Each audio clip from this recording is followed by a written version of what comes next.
everyone, my name is Sam. Thanks for checking out this video. If we get to the end and you liked it, then give it a thumbs up, hit the subscribe, and the bell notification button.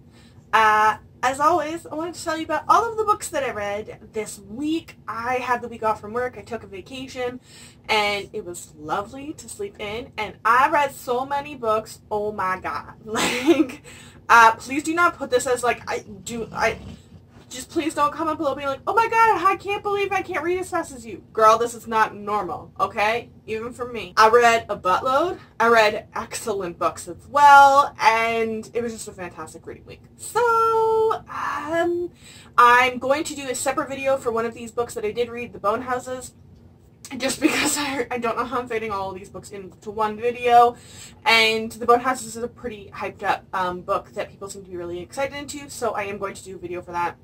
And I'll throw it up, I don't know, sometime soon before the book actually gets released. So, with that being said, let us talk about lettuce. Let us talk about the book. You listen and I'll talk about the books that I read this week. So I had quite a few books this week where I read them from library copies and then immediately returned those to the library and went and bought my own copy and got really excited. One of those books was Foundryside by Robert Jackson Bennett. This was such a good book. This is one of the best books, especially a fantasy, that I've read in a really, really long time. The magic system is so cool. It's not totally fleshed out, but I kind of like that each, like, geographic area is kind of like this own, like, there's these, like, they're kind of like guilds, and they kind of like just section off this city, kind of like the way Six of Crows did with the gangs, and then each of them is kind of like doing their own thing, and they run kind of like their own village inside, and if you don't live inside those guilds, villages, walls, things, then you're kind of SOL, like, they don't care. And our main character is a thief in one of the SOL we don't care areas. And she steals something at the beginning as a part of a job, and it turns out that is like a really, really important magical token, and it starts people chasing her. I loved seriously, the magic system in this is so freaking cool. It's not completely everything told to you, I don't think, but also, like, it's still, like, everything you know it satisfies, like, your general knowledge. Like, you're not kind of like, okay, if you tell me that's possible, that's possible. It's just really cool. Like, one of the things is, like, that they can tell objects to do what they want. So, like, there's this example in a scene where all of these houses are made out of, like, old rotted wood, but the rotted wood has been told that you are rocks, and rocks don't rot, right? And then all of a sudden someone uses this thing to turn off the magic, and houses just crumble. It's so cool because they're like, oh, I'm rotted wood now, I'm not rock, right? And it's just so freaking cool. I loved the characters so much. The main character especially, trash for it. Just everything in this book was fantastic. I cannot recommend this book enough. I'm amazed how few people have spoken about this book. I'm so happy I own it now, and I am beyond excited for book 2 to come out. I think it's in January 2020. Okay, and then I went on this weird, like, 48 hours romance binge, and I'm not totally over it yet. I still really want to read some romances, but I kind of got back into the swing of reading what I had planned, but for, like, 2 days, I don't know what the heck happened.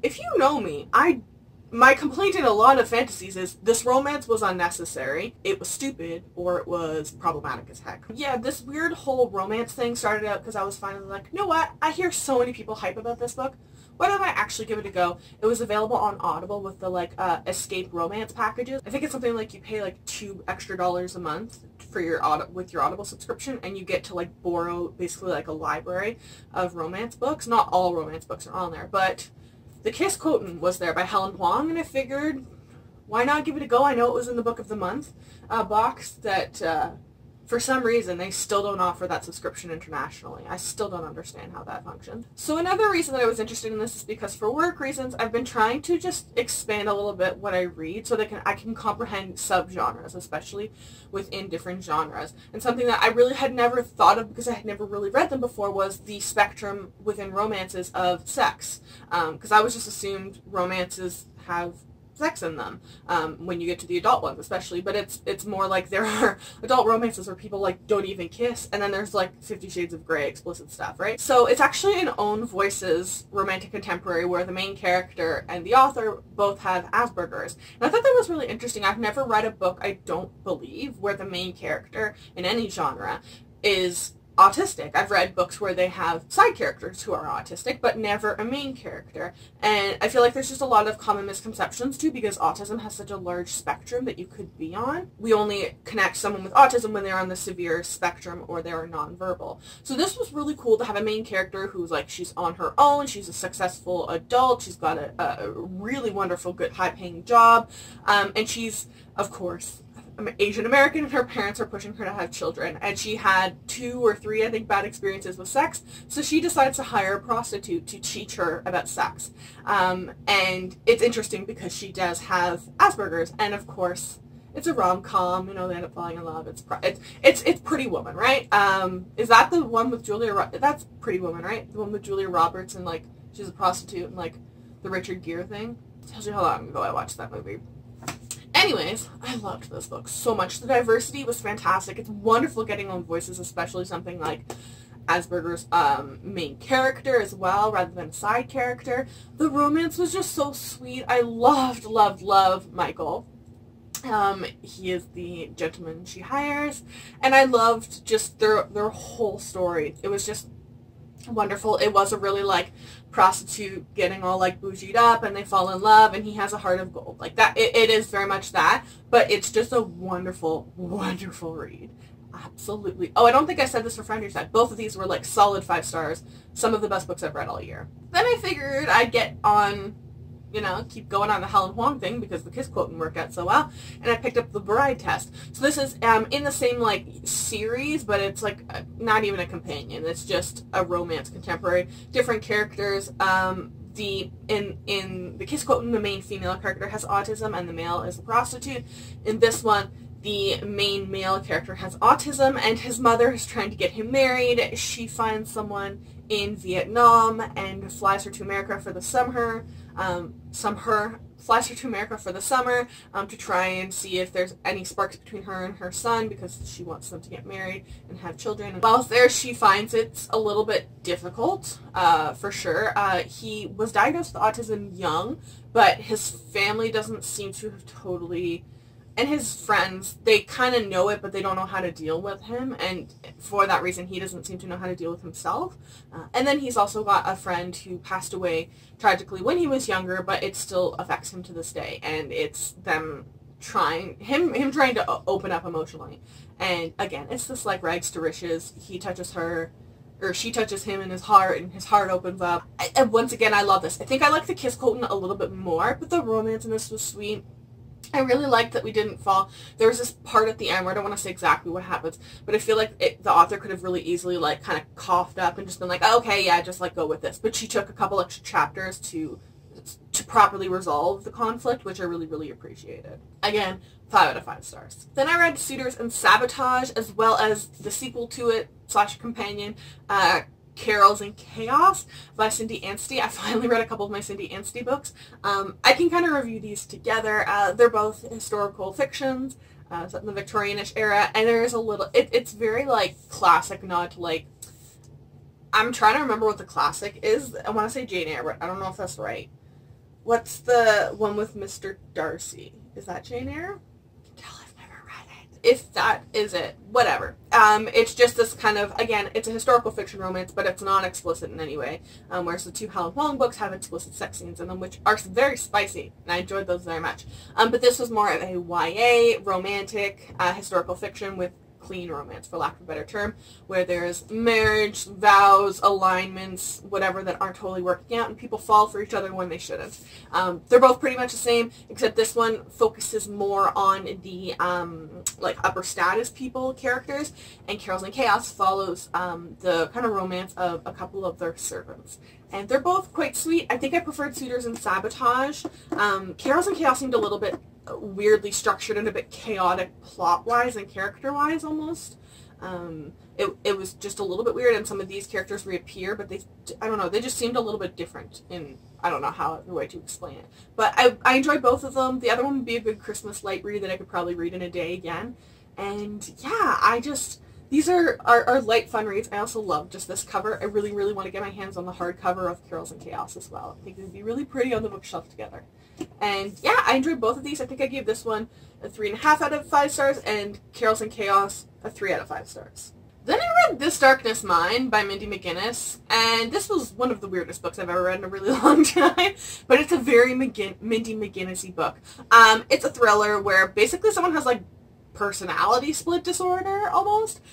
It's this girl, she's really successful and she's about to finish high school as valedictorian, and then all of a sudden she finds out that she absorbed her twin when her mother was pregnant, and she thinks that essentially her brain has been split, so she is regular herself in one, I think it's Stella, and then Sasha is the evil twin, and essentially she starts doing some weird sketchy things like cheating on her boyfriend, but she doesn't remember it, so she just accredits it to the evil side, and then she like tries to commit suicide and then finds that she has a heart condition, and then she's in this hospital waiting for like a transplant, and it's weird, to definitely say the least. I can definitely see why some people wouldn't like it. I think thrillers especially are kind of hit or miss like that.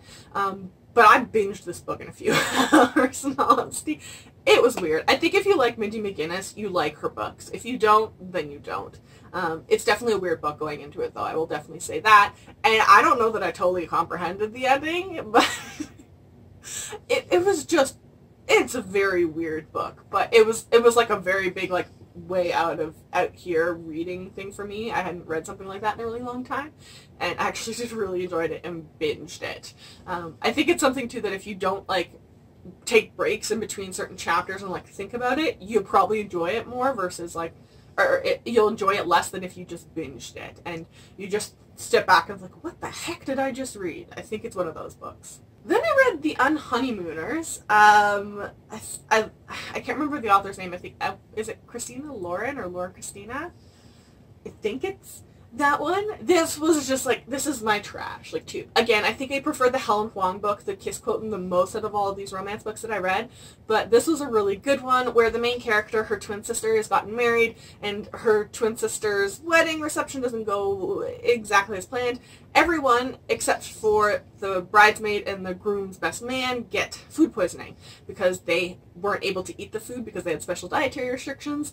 And for her sister was going on a honeymoon with her husband, obviously, but she went in a sweepstakes, so there was no flexibility in it. So she sends her sister, her twin sister, pretending to be her, and the groomsmen that they don't necessarily normally get along, we'll say, and they go on the honeymoon together. Obviously, it's a romance, contemporary romance, they fall in love. There's no explicit sex scenes in this one, though, so there's just I gasp and he touched me, and then in the morning after they talk about the fact that they had sex. So, if you want romance, but contemporary romance, but not necessarily explicit sex, then The Unhoneymooners is a good option for you.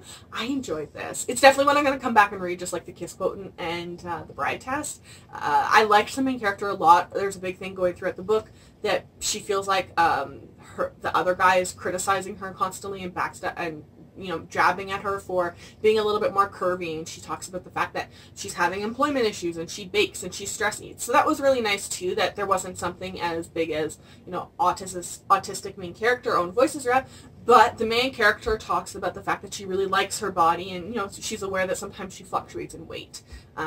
She is also a really strong character. I wanted to slap some people near the end when they weren't listening to her, because like, oh, okay.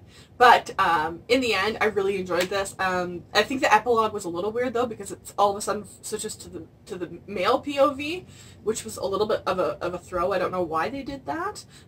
But in the end, I really enjoyed this. I think I gave it like a 4.5 or a 4 out of 5 stars. Then I read The Dragon Pearl, or just Dragon Pearl, by Yoon-ha Lee. This is a middle-grade sci-fi opera with Korean mythology influences, and there's the main character's brother is accused of abandoning the army military thing that he's involved in, so she doesn't think that sounds right, that there's something sketchy going on, so she sneaks into the military and is trying to figure out exactly what is going on. And of course there's this elusive like token dragon pearl that could like solve all of the problems going on in the society, like wealth inequality and the war. And that is just kind of it. I enjoyed this. I feel like it could have been a duology though. It's a standalone, but this should have been a duology, I think, and expanded a little bit more. The world building could have been given a bit more time, but I liked the main characters. Min, I love her so much. She's so like feisty and smart, and I just love her. And it was a quick, fun middle grade read. I'll definitely give it that. And I liked the Korean influences of that. Some people can kind of like become animals. That was really cool, and the fox especially. And I really enjoyed this, so I think in the end I gave it a 4 out of 5 stars. Then I read Grimoire Noir. This was a graphic novel. I haven't read a ton of graphic novels in my life, but this was probably one of the best I've read, like, ever. The illustrations are absolutely stunning. I returned my library copy, and I'm going to get my own copy for sure. This is a really good October creepy read, and it follows the story of this town that they're kind of cut off from the outside world, and people within the world, this town, have magical powers, and for a variety of reasons they're protected under the law. But it starts off when the main character, who's a teen boy, his sister has gone missing, and there's this whole thing of magic is dying within the community, and what does that mean? And it's really good. I will say trigger warning for, I don't know if it is definitely emotional abuse, but just general domestic emotional abuse for one of the main characters. And it's fantastic. The illustrations are just beautiful. They're so good, and the facial expressions are so dead on in each panel. It's insane. So solid 5 out of 5 stars. Absolutely loved this. Then I finished Don't Say a Word by Amber Lynn Natush, finally. This is the sequel to Dare You to Lie, and it continues off where Dare You to Lie ends. So it's the kind of after effects of how Dare You to Lie ends, but also additional things, such as there is a child prostitution ring going on in town, and someone contacts Kai to say, look up all of these girls, they've gone missing. They're people in the community that you wouldn't notice when they go missing. They're all going missing because they were in the prostitution ring and they were killed when they tried to get out. I'm trying to get out, I need your help. And it very much, you know, kind of veers off from book 1. I think book 1 ran plot-wise quite close to one of the major plots in Veronica Mars, the TV show. But this one just kind of veers off in its own thing, which was quite a departure. I wasn't totally expecting that. The romance was like what I was kind of like, I don't know, because I know it's trying to build up to like a triangle between Kai, AJ, and Kai and Dawson. I'm Team Dawson, okay? I don't see any of the connection between AJ and Kai. I think I just see him being used as more of like to try and fit into that, but I don't see any like thing built up between them. I think it's assumed that because they have a past, but I just didn't feel any chemistry between them in this book. I felt a bit of chemistry between Kai and Dawson, but I want more of it, and I want more of those like awkward moments where they like kind of almost lean in together when they're squished in a closet or whatever. So I am excited. She's supposed to be writing a book 3. I don't think it's going to be published through Tor itself, but I'm definitely going to pick it up. I'm really excited for my finished copy, and I like this. The mystery in this was a really good, because I was guessing the whole time. It was twists and turns until the end. Then I read the Backstages 2, The Show Must Go On. This was fun. I think I still enjoyed Volume 1 more, but I really enjoyed the illustrations just in the series as general. Then I did a reread of God's Grave by Jay Kristoff. It's a continuation of Nevernight. Mia, and there's a gladiator dome sort of situation, which was really cool. It's bloody and violent and very sexy time. Oh, very sexy time. I love Mia and the girl that she has a lot of like I don't know if it's a romance or whatever, but they have sexy time in this. I really like them together, but the ending still threw me for a loop. It still hurt. I still don't know what I'm supposed to feel, and I really need Dark Dawn. Finally, I finished off the week reading Under the Moon, a Catwoman tale illustrated by Isaac Goodard, and Lauren Miracle is the author. This was, definitely trigger warning for self-harm, domestic abuse, and animal abuse. The illustrations in this were the best part, for sure. I like how when they're suddenly doing like a flashback scene or telling a story within the story, it suddenly changes from like a blue hue to like a purple hue. I really like that. It's quite distinct. I'm not totally sure what the heck happened in like the middle to end. It felt frantically done, rushed, and I don't think I didn't understand the ending, honestly. So that definitely could have been better, but the illustrations were really pretty. I'm also kind of confused. One of the girls, Rosie, is nonverbal, and just how she kind of acts, it seemed like she was autistic, for sure. But then they kind of explained it away that, like, she doesn't like to be touched because the last person who touched her was her mother, and her mother's no longer there.